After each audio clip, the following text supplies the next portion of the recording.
Microcontroller 8051 தொடங்கி இப்போ இருக்க ராஸ்பெரி பை வரைக்கும் பார்த்தீங்கன்னா கிட்டத்தட்ட நிறைய மைக்ரோ கண்ட்ரோலர் வந்து மார்க்கெட்டில் அவைலபிளாக இருக்குது. ஸோ நம்ம சேனல்லே பார்த்தீங்கன்னா ஏவிஆர் இருந்தாலும் சரி, Arduino, raspberry by and ESP8266, ESP32 இந்த மாதிரி நிறைய கண்ட்ரோலர்ஸ் வச்சு நம்மளே வந்து பிளேலிஸ்ட்டாகவே மேக் பண்ணி நிறைய வீடியோஸ் வந்து அப்லோட் பண்ணியிருக்கோம். ஸோ இந்த வீடியோ நம்ம என்ன பண்ண போகிறோம் அப்படின்னா, இந்த மைக்ரோ கண்ட்ரோலர்ஸ்க்குலாம் எப்படி வந்து ப்ரோக்ராம் ரைட் பண்ணுவாங்க அப்படிங்கிறப்ப தான் நம்ம இந்த வீடியோவில் பார்க்க போகிறோம். ஸோ ப்ரோக்ராம் அப்படின்னு சொல்லும்போது ஒரு கண்ட்ரோலருக்கும் ஒரு விதமான ப்ரோக்ராமிங் இருக்கும். ஆர்டினோ பார்த்துட்டிங்கன்னா ஜாவா, C++ இந்த மாதிரியான லாங்குவேஜ் வச்சு ப்ரோக்ராம் வச்சு மேக் பண்ணியிருப்பாங்க.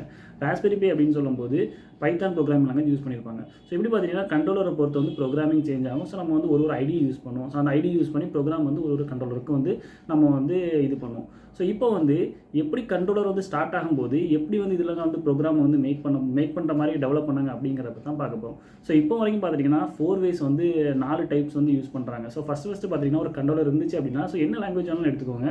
ஸோ அந்த கண்ட்ரோலரில் ஃபஸ்ட்டு ப்ரோக்ராம் பண்ணும்போது ஒரு கண்ட்ரோலருக்கு ஒரே ஒரு டைம் மட்டும் தான் ப்ரோக்ராம் பண்ணுற மாதிரி இருந்துச்சு. ஸோ ஒன்லி ஒன்ஸ் நீங்கள் வந்து எந்த கண்ட்ரோலர் யூஸ் பண்ணிங்கன்னா ஒரே ஒரு டைம் மட்டும் தான் வந்து ப்ரோக்ராம் வந்து இது பண்ண முடியும். ஸோ அதுக்கப்புறமா வந்து நீங்கள் வந்து ப்ரோக்ராமை வந்து எதோ எரைஸ் பண்ண முடியாது, ப்ரோக்ராமை வந்து மாற்ற முடியாது. நீங்கள் அதுக்கப்புறம் ப்ரோக்ராம் யூஸ் பண்ணணும் அப்படின்னா நீங்கள் வேற ஒரு கண்ட்ரோலர் தான் யூஸ் பண்ணி ஆகணும். அந்த மாதிரியான கான்செப்ட்ஸ் தான் இருந்துச்சு. ஸோ அதுக்கப்புறமா பார்த்துட்டிங்க அப்படின்னா UV லைட் யூஸ் பண்ணி ஒரு ப்ரோக்ராமை வந்து நம்ம என்ன பண்ணிக்கலாம் அப்படின்னா எரைஸ் பண்ணிவிட்டு திருப்பி ரீப்ரோக்ராம் பண்ணுற மாதிரியான கான்செப்ட்ஸ் வந்து மேக் பண்ணாங்க.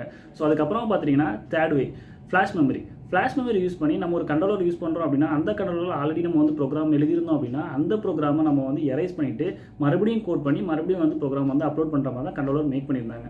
அண்ட் ஃபைனல் ஸ்டேஜ் பார்த்துட்டிங்கன்னா FPGA யூஸ் பண்ணுவோம். ஸோ இப்போ இருக்க கண்ட்ரோலர் மோஸ்ட்லி FPGA தான் யூஸ் பண்ணிட்டு இருக்காங்க. ஃபீல்டு ப்ரோக்ராமபிள் கேட் அரே அப்படின்னு சொல்லுவோம் இந்த FPGA. இது யூஸ் பண்ணிவிட்டு நம்ம என்ன பண்ணலாம் அப்படின்னா கோடிங் வந்து எப்போ வேணாலும் வந்து நம்ம வந்து எரைஸ் பண்ணிக்கலாம். கோடிங் வந்து லைவ்ல போயிட்டு இருக்கும்போது நம்ம என்ன பண்ணிக்கலாம், ஒரு டைம் வந்து கோடா போடலாம், இன்னொரு டைம் எரைஸ் பண்ணிக்கலாம். இப்போ வந்து ஆர்டினோலாம் பார்த்தீங்கன்னா அந்த மாதிரி நீங்கள் யூஸ் பண்ணிட்டு ஆர்டினோ, ராஸ்பெரி பை இதெல்லாம் பார்த்தீங்கன்னா என்ன பண்ணால் கோடிங் வந்து எத்தனை டைம் வேணாலும் போட்டு லைவ்ல வந்து எரைஸ் பண்ணி நம்ம வந்து யூஸ் பண்ணிக்கலாம். ஸோ இந்த மாதிரி வந்து 4 டைப்ஸ் வந்து கண்ட்ரோலரில் நம்ம வந்து ப்ரோக்ராம் வந்து யூஸ் பண்ணிக்கலாம்.